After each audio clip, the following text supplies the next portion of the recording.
Hello, I'm Hannah, and this is Hannah's Books. I'm going to do a very quick version of a tag today, the winning title book tag created by Heather at the channel Heather Reads.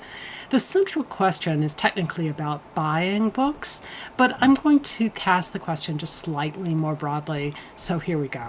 Number 1, have you ever read or considered a book because it had a funny title?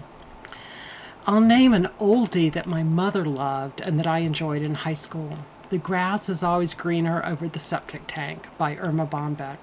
I read it while living in a small town that had a lot of septic tanks rather than sewers. It's a very light read with a very 1970s, 1980s feel, but I definitely enjoyed it at the time. Have any of you read it, especially recently?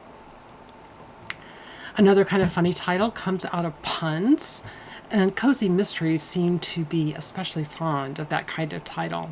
Just for an example, I'm thinking about one of the MC Beaton books about Agatha Raisin, The Quiche of Death. The next question, have you ever read a book because it had a shocking title? Shocking, or at least a bit macabre, although also quite funny. Will My Cat Eat My Eyeballs by Caitlin Doughty. Doughty has a great YouTube channel, and she's written several books about death and funerals, etc.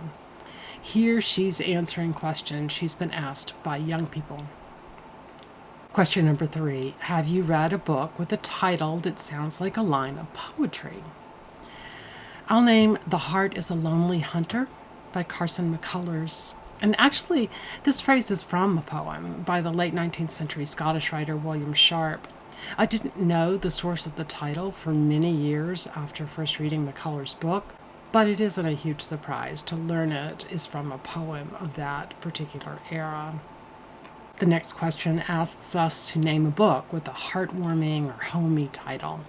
And I'll name Little Women by Louisa Alcott.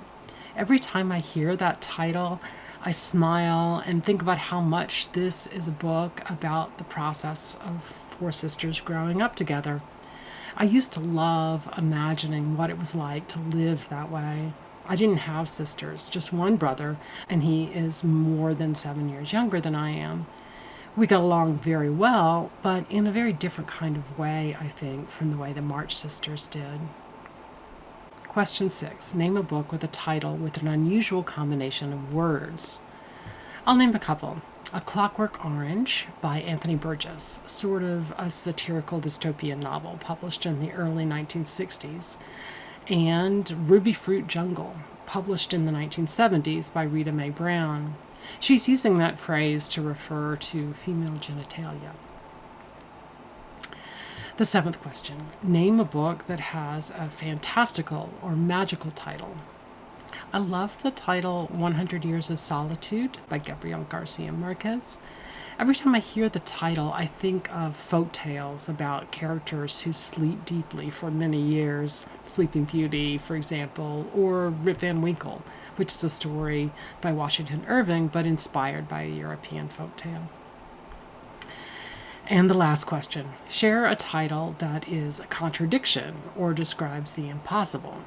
Again, I'll name 2. The first is The Elegance of a Hedgehog by Muriel Barbary.